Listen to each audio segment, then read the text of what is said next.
نێچیروان بارزانی بووچی لە بەغدایە و نهێنیە پشت سەرەجاناوی چییە؟ سلاف دەما ئیڤانا ستۆریە.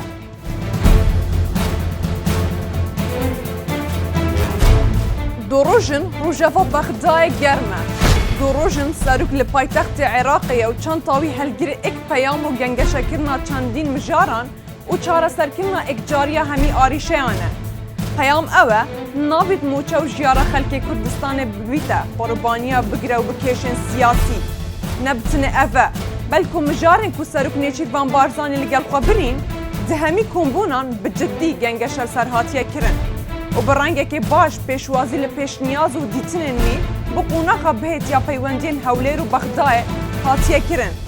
Baştirîn balge jî ew e, ew ê duhî hemû serkirdeyên Iraqê bi geşbînî ve bas li çûna Nêçîrvan Barzanî bû Bexdayê dikin û dibêjin.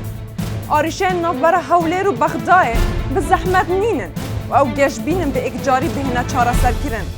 Di nav wan da gotina Nûrî Malikî ye ku dibêjî Nêçîrvan Barzanî îradeyeka bihêz li gel xwe înaye Bexdayê û ew piştrast in hemî arîşe dihêne çareserkirin.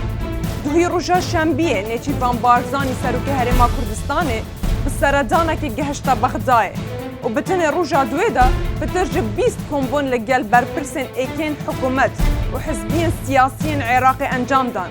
Di nav da bûdce û mûçeyên fermanberan arîşeyan neft û gazê, pirsa helbijartinên Parlemanê Kurdistanê û çendîn pirsên diyên giring hatîne gengeşekirin.